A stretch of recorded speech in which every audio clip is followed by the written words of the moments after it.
कृष्ण। गीता अमृत में आप सभी का स्वागत है। तो हम आ गए हैं भगवत गीता अध्याय 17 के अंतिम श्लोक में, श्लोक क्रमांक 28। तो पिछले दो श्लोकों में हमने देखा, भगवान ने बताया कि श्रद्धा पूर्वक कोई भी अगर हम कार्य करते हैं, यज्ञ दान तप करते हैं और वो ऊपर से भगवान के लिए करते हैं, तो वो जीव को आध्यात्मिक स्तर से ऊपर उठाएगा, आध्यात्मिक स्तर तक वो लेकर जाएगा। और श्रद्धा के बिना अगर हम कुछ भी करते हैं तो उसका कोई फल नहीं मिलता। ये हमको भगवान इस श्लोक में बता रहे हैं। तो भगवत गीता अध्याय 17 श्लोक क्रमांक 28, भगवान कृष्ण कहते हैं, अश्रद्धया हुतं दत्तं तपस्तप्तं कृतं च यत् असत इति उच्यते पार्थ न च तत्प्रेत नौ इह।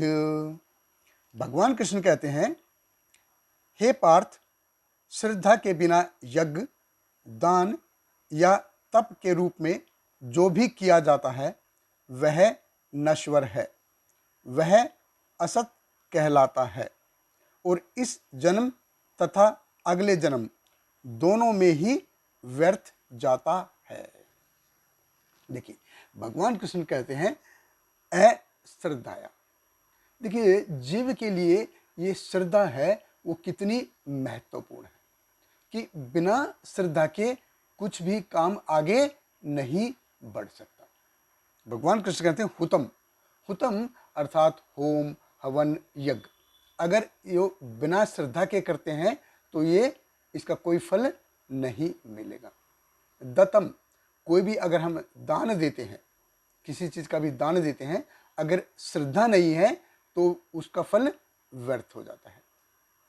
तपस्या, तप, कोई भी अगर तप करता है, किसी प्रकार की भी तपस्या करता है, लेकिन उस तपस्या के लिए उसमें श्रद्धा नहीं है तो वो व्यर्थ हो जाता है। तो ये सारे के सारे जो हैं असत कहलाते हैं अगर इसमें श्रद्धा नहीं। असत इति उच्यते, कि बिना श्रद्धा के इनका कोई आधार ही नहीं है। न च तत्प्रत्यय नौ इह, तत्प्रत्यय यानी कि इस भौतिक जगत को छोड़ करके आगे जाने वाले लोकों में, ऊपर के लोकों में जहाँ भी जाएंगे वहाँ पर भी इसका कोई इफेक्ट नहीं है, कोई प्रभाव नहीं दिखाता।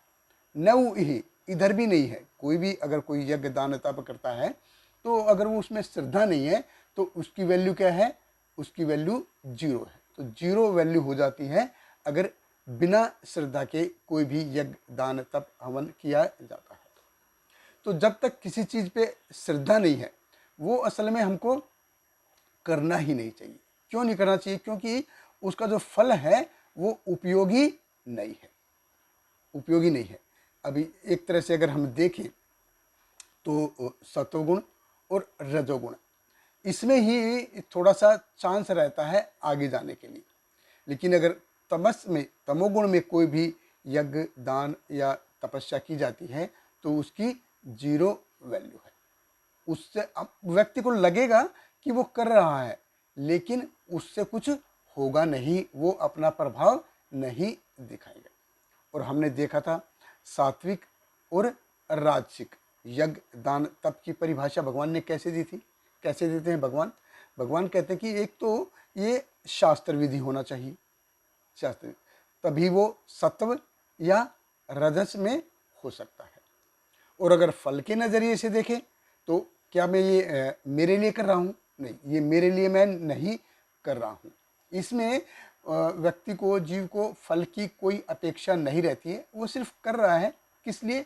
अपना कर्तव्य समझ के। तो वो है सत्वगुण।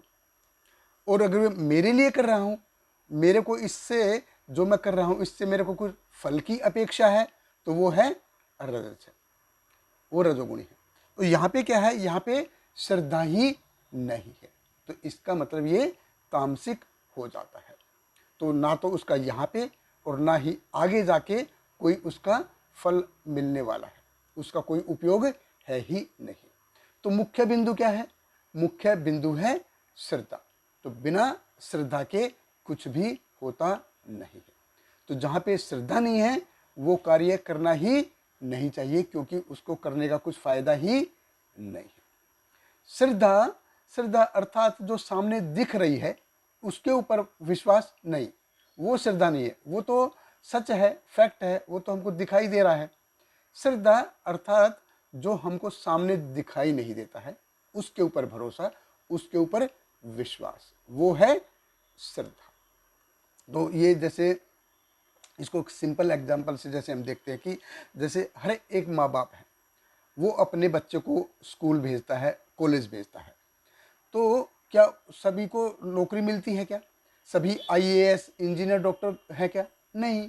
कितने सारे बेरोजगार घूम रहे हैं और सबको नौकरी नहीं है, और हर कोई डॉक्टर, इंजीनियर या कुछ आईएएस वगैरह नहीं बनता है। तो फिर भी हर एक माँ बाप अपने बच्चों को स्कूल कॉलेज भेजते हैं। उनको श्रद्धा है कि आगे जाके कुछ ना कुछ ये करेगा। अब शादी करते हैं लोग, अब शादी होती है तो शादी के बाद क्या डाइवर्स नहीं होते क्या? होते हैं, लेकिन फिर भी शादी करते हैं। एक उनको विश्वास रहता है, श्रद्धा रहती है कि हमारा सब कुछ ठीक ठाक चलेगा। बच्चे होते हैं, जब बच्चा होता है कि भाई ये बच्चा हो गया तो ये बड़ा होके अच्छा निकलेगा क्या, या फिर ये या मस्ती ही करेगा क्या, या ये हमारा सरदर्द बनेगा क्या, हमको कुछ पता नहीं रहता। फिर भी हर माँ बाप जो है बच्चे को पालते हैं। तो इस प्रकार हम देखते हैं कि जो श्रद्धा है वो हर जगह पे बहुत ही महत्वपूर्ण योगदान रहता है श्रद्धा का। तो बिना श्रद्धा के कुछ भी कार्य आगे बढ़ता नहीं, और जहाँ पे श्रद्धा होती है वहीं से आध्यात्मवाद शुरू होता है। बहुत बहुत धन्यवाद। हरे कृष्ण। श्रील प्रभुपाद की जय। Hare Krishna, Krishna Krishna, Hare Hare, Hare Rama, Rama Rama, Hare Hare.